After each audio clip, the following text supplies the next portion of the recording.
हिला दी सरकार। नमस्कार, आप देख रहे हैं दिव्य हिमाचल टीवी और मैं हूं आपके साथ पल्लवी शर्मा। मैं आपके सामने हाजिर हूं हिमाचल आज का मुद्दा लेकर।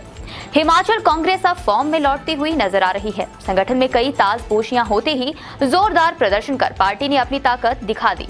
वहीं भाजपा भी अब चुनावों के लिए दिन रात जुट गई है। क्या है प्रदेश का सियासी माहौल? हम पहाड़ी में इसी पर चर्चा कर रहे हैं अनिल अग्निहोत्री और राजेश शर्मा। कांग्रेस की दहाड़ से गरमाया पहाड़। राजेश, क्या हुआ आज? कांग्रेस ने क्या किया? जल्दी से मैं आपके जवाब चाहूंगा, समय बहुत कम है हमारे पास।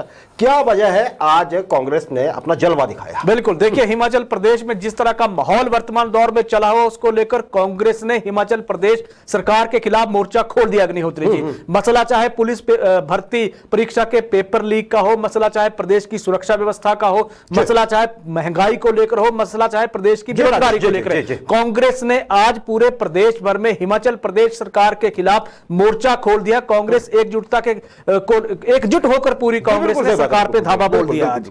राजेश, अच्छा, आपने एकजुट कहा, मतलब आपके अनुसार कांग्रेस आज एकता का संदेश देने में सफल रही? कहां ये प्रदर्शन हुआ कांग्रेस? बिल्कुल, देखिए कांग्रेस पूरी तरह से सफल हुई है एकता का संदेश देने में अग्निहोत्री जी। और थोड़ा सा हम याद कर लेते हैं 2017 से लेकर 2022 की परिस्थितियों में जवाब यही छिपा है। आप देखिए 2017 में जब चुनाव हिमाचल प्रदेश में हुए थे तो हिमाचल प्रदेश में जो मुद्दे उस दौरान थे वही मुद्दे 5 साल बाद फिर वहीं आकर खड़े हो गए चुनावी साल में। मुद्दा क्या था? 2017 में कानून व्यवस्था सबसे बड़ा सवाल प्रदेश में एक सबसे बड़ा सवाल था, जिसमें गुड़िया का रेप और मर्डर केस उसमें सामने आया था। उसको लेकर भाजपा ने जिस तरह का प्रदेश में सरकार के खिलाफ माहौल तैयार किया, लाभ भाजपा को मिला। इस बार जहां तक आप बात कर लीजिए, इस बार खालिस्तान का जिस तरह से आप ये देखिए कि खालिस्तान के बहाने प्रदेश की सुरक्षा व्यवस्था को जो तार-तार करने की कोशिश की गई है, कानून व्यवस्था पे सवाल वहां इस बार भी खड़ा हो गया। भ्रष्टाचार की बात कर लीजिए, उस वक्त के जो मुख्यमंत्री आप देखिए स्वर्गीय वीरभद्र सिंह जी थे,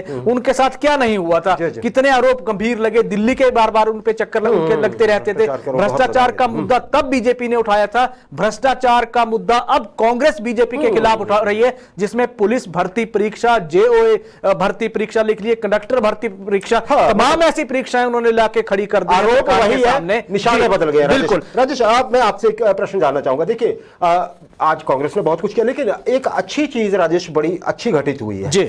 हम जैसे जानते हैं कि पंडित सुखराम जी बहुत उनके वो मतलब अभी उनकी तबीयत खराब है, सही है ना, भगवान उनको लंबी आयु दे, हम ये दुआ करेंगे दिव्य हिमाचल इसकी दिव्य हिमाचल ग्रुप के माध्यम से। राजेश, उसे लेकर कल तो पहले आशीष जो उनके पुत्र थे अनिल शर्मा, उन्होंने और उनके जो सुपुत्र है आयुष शर्मा, उन्होंने बहुत धन्यवाद किया था मुख्यमंत्री जयराम ठाकुर साहब। बिल्कुल। क्यों? क्योंकि हेलीकॉप्टर उन्होंने मुख्यमंत्री स्वयं गाड़ी से गए, हेलीकॉप्टर दिया ताकि सुखराम जी को वहां से मंडी से ले जाया जा सके दिल्ली, और एम्स में सरकार ने बहुत मदद की। आज दिव्य हिमाचल टीवी की ओर से हमारे जो स्टेट ब्यूरो चीफ है राजेश मल्होत्रा जी, उन्होंने बात की कांग्रेस की प्रदेश अध्यक्ष प्रतिभा सिंह के साथ। बिल्कुल। तो उसमें उन्होंने एक अच्छा जेस्चर पेश किया, एक जैसे मानवता की बात होती है ना, वो बहुत तारीफ की प्रतिभा सिंह ने। क्या कहेंगे आप इस इश्यू पे? बिल्कुल, देखिए प्रतिभा सिंह ने मुख्यमंत्री जयराम ठाकुर के जिस तरह का उनका एक व्यवहार, कुशल मुख्यमंत्री जयराम ठाकुर हैं, उनकी जमकर तारीफ किया कि संकट के वक्त मुख्यमंत्री जयराम ठाकुर ने जो जेस्चर दिखाया, चाहे उन्होंने उसमें अपने स्वर्गीय वीरभद्र सिंह का भी उदाहरण दिया है कि हमारे जब मुश्किल वक्त हमारे परिवार के सामने आया था, तब मुख्यमंत्री जयराम ठाकुर सीधे तौर पे खड़े हो गए थे उनकी मदद के लिए। आप इसको कैसे देखते हैं? ये घटनाक्रम जो है ये एक अच्छी शुरुआत है हिमाचल की सियासत में। बिल्कुल, मैं इसी पे आ रहा था। बिल्कुल, देखिए चुनावी साल में जिस तरह का माहौल होता है, जिस तरह के माहौल, देखिए दोनों जब दो दल हैं तो जाहिर तौर पे एक दूसरे के खिलाफ चुनाव लड़ रहे हैं, तो विचारधाराएं दोनों ही दलों की अलग-अलग, व्यक्तिगत भी हो, लेकिन जब इस तरह की राजनीति में जब इस तरह की चीजें सामने आती हैं तो एक सकारात्मक मैसेज आता है आम जनता के बीच में। जी राजेश, आपने बहुत सही कहा। हम अपने दर्शकों को क्यों ना राजेश वो अंश दिखा दें इंटरव्यू में, जब प्रतिभा सिंह ने स्वयं क्या कहा। देखिए जरा, ये बहुत जरूरी है आज आपको देखना, क्योंकि ये सियासत को बदलने वाला एक बयान है। बिल्कुल, ये देखिए आप जरा। तो एक बात सिर्फ आपके संसदीय क्षेत्र से संबंधित, जो मंडी से आप सांसद हैं और उसी मंडी से मुख्यमंत्री हैं अभी, अगला जो चुनाव आ रहा है उसमें बड़ी सारी चीजें पहले से बदली हुई हैं। पहली बात ये कि अब लीडरशिप चेंज हो रहा है विद इन कांग्रेस भी, बीजेपी में तो हो गया है।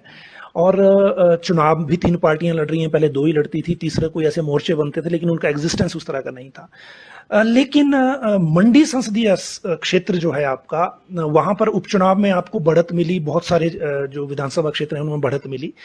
विधानसभा में क्या उस बढ़त को बरकरार रख पाएंगे जब मुख्यमंत्री मंडी से हैं? देखिए, हमने इतना अच्छा परफॉर्मेंस हमारा मंडी, खास करके मंडी जो हमारे 10 कॉन्स्टिट्यूंसीज है उसमें ज्यादा अच्छा परफॉर्मेंस नहीं रहा। उस बात पर हम दोबारा विचार करेंगे कि कहाँ कहाँ हमारे फेलियर रहा, कहाँ कहाँ हम अच्छे रहे, कहाँ कहाँ हमारे को लोगों की सपोर्ट मिली। उन सब विषयों पर चिंतन मनन किया जाएगा और एक नए सिरे से हम लोगों के बीच में जाएंगे और इन जो कमियां रही हैं उन कमियों को दूर करने का प्रयास करेंगे। और जो हमें लगता है कि लोगों ने अप्रिशिएट किए बात, उन बातों पर हम जरूर गौर करके उन बातों को भी ध्यान में रखेंगे। लेकिन इसी चुनाव का एक पक्ष ये भी होगा कि जैसे जयराम ठाकुर हैं वो सॉफ्ट पॉलिटिक्स में भरोसा रखते हैं, बजाय कि जैसे पिछली बार होता था, जैसे दोनों तरह एक दूसरे के खिलाफ केस बनते थे, कई इंक्वायरियां खुलती थी, वैसा उन्होंने नहीं किया। दूसरा एक ये है कि जैसे अभी सुखराम जी, पंडित सुखराम जी बीमार हुए तो अपना हेलीकॉप्टर छोड़ के उनको आज पिछले कल मैं देख रहा था आश्रय शर्मा और अनिल शर्मा दोनों ने पब्लिकली थैंक्स किया है कि बहुत साथ दिया, ना केवल हेलीकॉप्टर देने में बल्कि दिल्ली में भी जो एम्स में सारी चीजें अरेंज की। तो इन सारी चीजों को देखते हुए मंडी संसदीय स्पेसिफिक जो है क्या असर इस सॉफ्ट पॉलिटिक्स का रहेगा? देखिए, ये तो अपना अपना कैरेक्टर होता है। कईयों का व्यक्तित्व ऐसा है कि वो बड़ा, उनको मौका मिले तो बहुत सारी एनिमिटी निकालते हैं, बहुत सारा विरोध निकालते हैं, अपनी पुरानी रंजिश को आगे रखते हुए काम करते हैं। कईयों की नेचर ऐसी होती है कि नहीं नहीं जो हो गया सो हो गया, पर आगे हमने सबको साथ लेके चलना है। ठीक है, आप एक पार्टी के मुख्य है, आपने उस आधार पे बात करनी है। अब जो कांग्रेस का होगा वो उस आधार पे बात करेगा, बट किसी के प्रति द्वेष रखना, किसी के साथ वो रंजिश निकालना गलत बात है। पर इन्होंने, इनके नेतृत्व में कभी भी इन्होंने ऐसी बात नहीं की। इनको मौका मिला, ये मुख्यमंत्री बने।